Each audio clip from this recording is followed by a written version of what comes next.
coordinator of the Support for Justice, Criminal Justice Project, the consultant, Dr.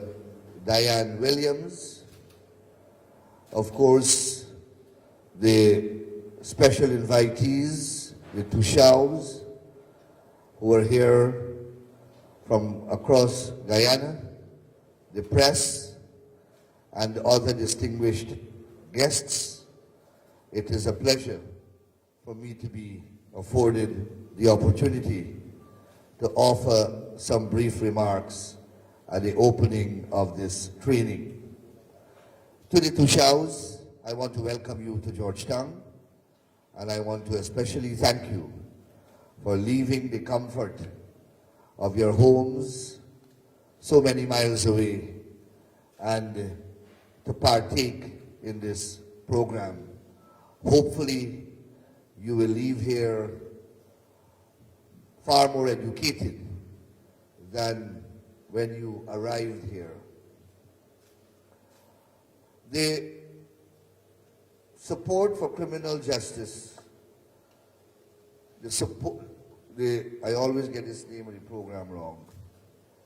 The support for the criminal justice system, as you may be aware, is an IDB-funded project whose main objective is to reduce the prison population in our country.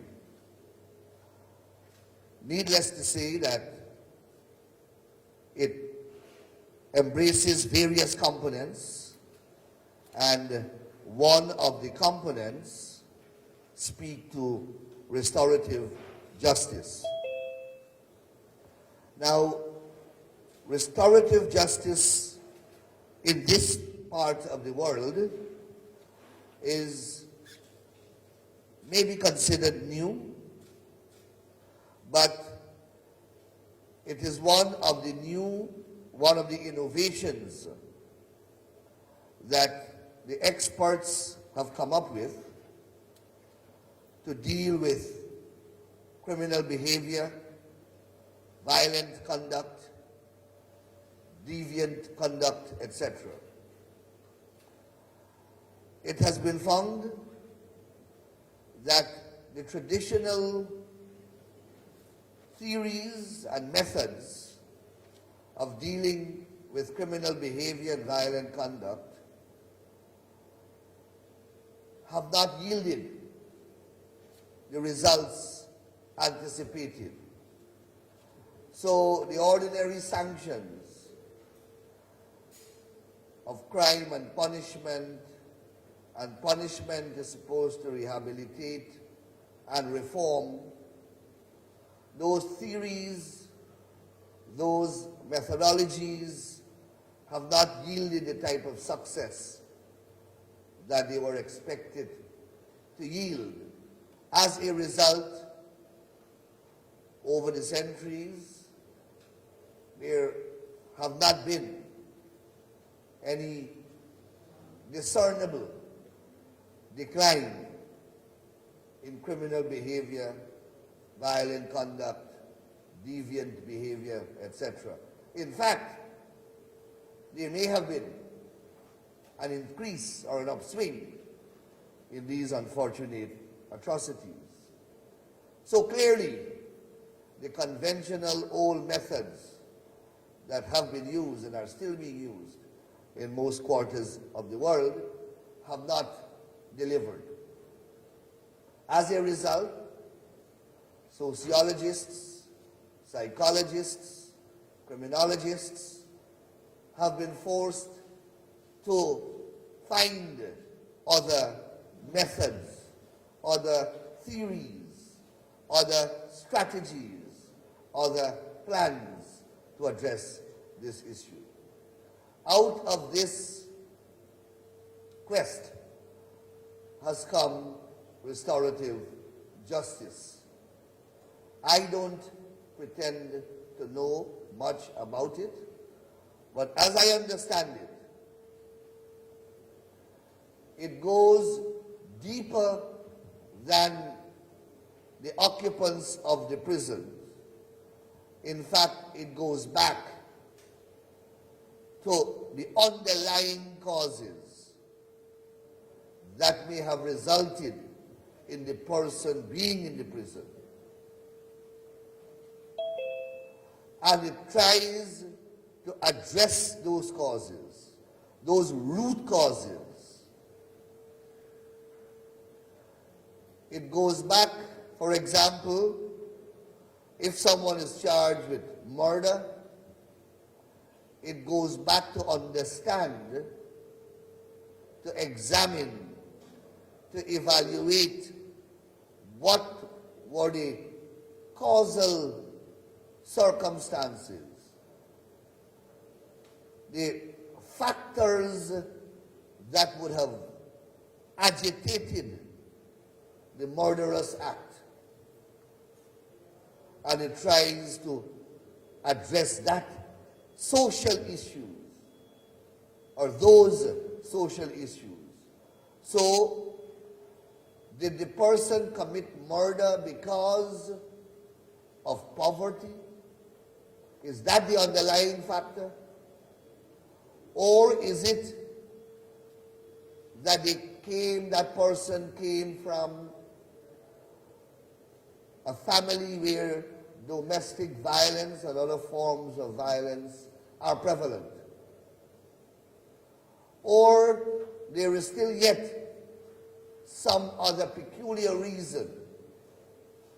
And restorative justice goes to those underlying factors and try to address them to prevent others in similar circumstances from ending up in the prison, following that path that the offender would have followed. Another component of it is that it seeks to bring the offender as well as the victim together, to bring the two persons together, to melt that ice of hate, of not communicating, because when someone does you a physical wrong, someone commits a crime against you, you don't want to be close to that person. You have animosity for that person. You have hostility for that person. You have hate for that person. You may even have in your mind a desire for revenge. All of these things naturally may lead to more violence and more persons in the prison system. One of the components of restorative justice is to put the two parties together and have them trash out their differences, do a retrospection by themselves to understand what caused the violence in the first place. The coordinator and the instructor, who are far more qualified to speak on these matters than I am, will explain to you in greater details how the system will work and the benefits that it has yielded in other parts of the world, as well as the benefits that it is likely to yield in Guyana. You are only one installment of trainees, as the program began some time ago, but it's the first time that we are having a somewhat public engagement because, of course, we are operating under the challenges of the pandemic. But we are happy to have this occasion, and I am happy that the press is here, because the press has a duty in spreading the public awareness component of the program.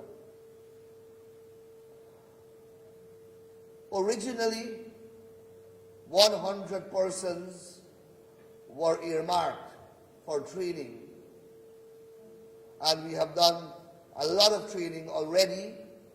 We have already trained teachers, we have already trained religious leaders, we have already trained judicial officers, we have already trained probation officers, and now we are training Amerindian leaders, whom we expect will go back into their communities